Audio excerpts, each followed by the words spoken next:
Alrighty, guys, welcome back to the Skin Deep podcast where we review 6 tattoos. We're going to review too good, too crazy, too ugly.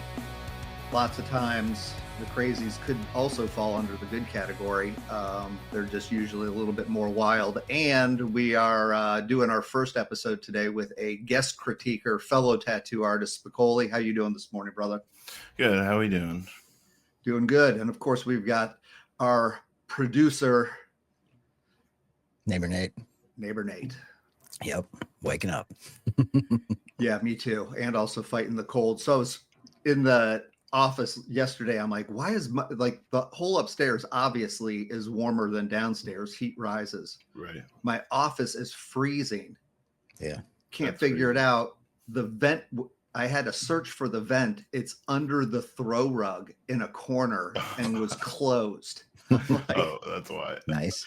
So I had to move the rug, open the vent, and then went and did an hour and a half of chores to let some heat actually come up in here. So my hands weren't completely frozen white trying to do computer work. I got the opposite going on. I'm hot over here. I had to turn the air on a little bit because my office gets a little warm. So I was like, hopefully I'm not in here sweating. There was very little fall this year. It just kind of went straight into winter. It's here. Yeah. Let's get right to the good stuff. Literally. Oh, wow. So these are the 2 good tattoos that I picked. That is legit. That is pretty impressive.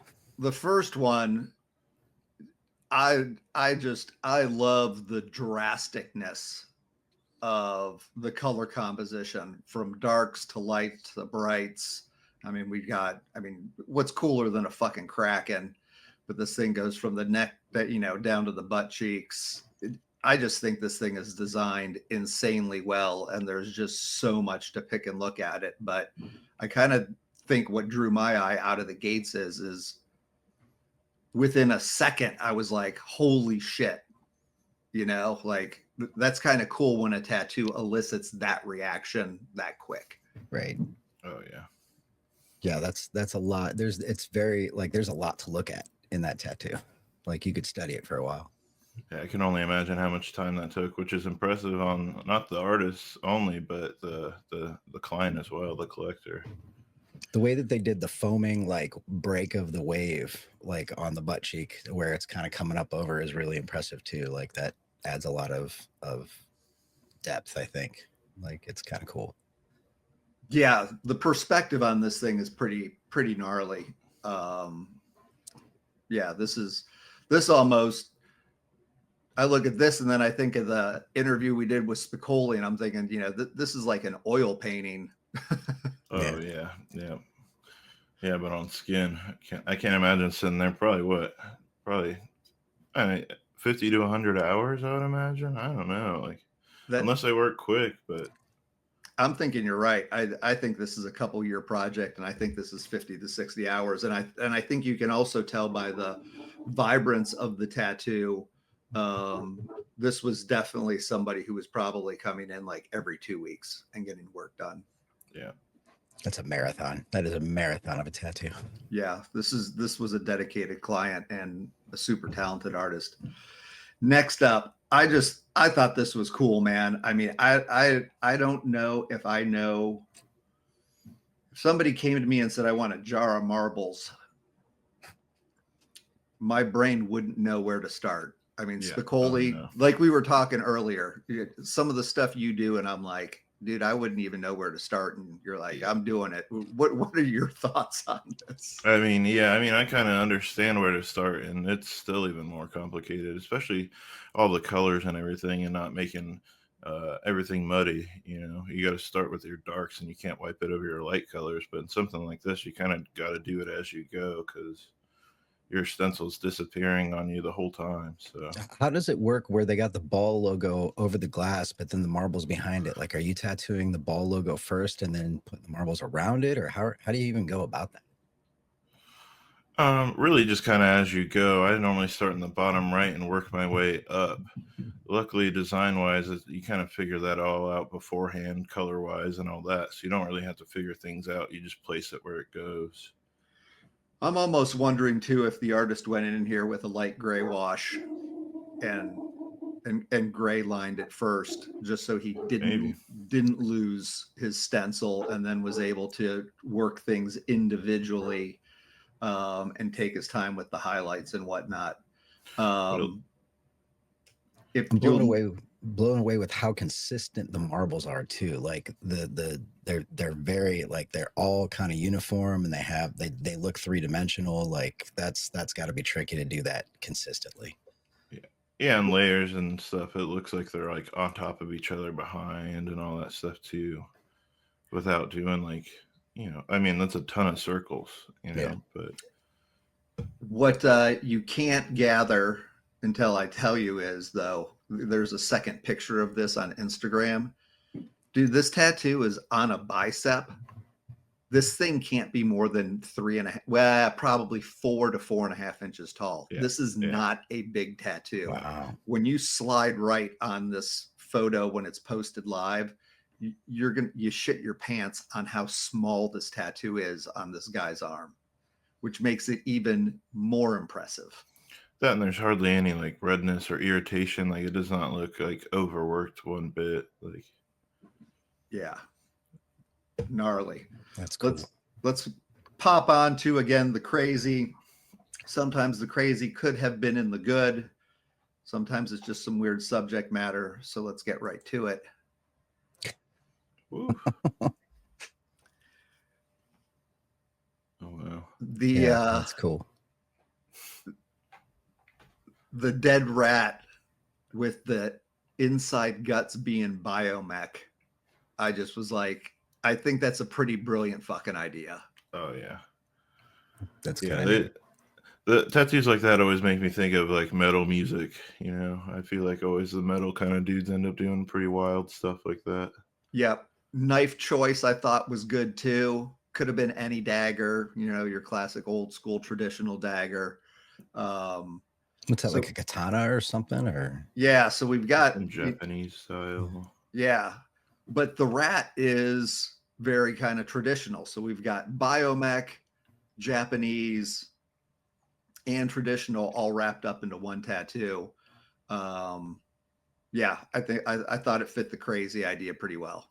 Mm-hmm. Yeah, the color choice is great. The separation between the handle and then the rat and everything. Yep, Yep, absolutely. Yeah, you know what's going on, even though it's busy with the biomech. Yeah. That's why I like this kind of tattoos. You can see what it is. People aren't even though it's crazy and there's a lot going on. People aren't like, "What is that?" You can tell it's a knife and a rat. The rainbow slinky. That's complicated. Like, just even to look at. Again, I've said this before. I want to be a fly on the wall with the tattooer and the tattoo artist on where did this idea come from? Right. What was that conversation like? I want a slinky, or I want something rainbow. Dude, what about a rainbow slinky? Oh shit. Well, if it's shaky, how about we put those fucking googly eyes on it? Like, that conversation had to be hilarious. Yeah. Oh my gosh. It's well placed too. It seems to fit like really well in that spot, but that's kind of a weird spot, like right under the elbow.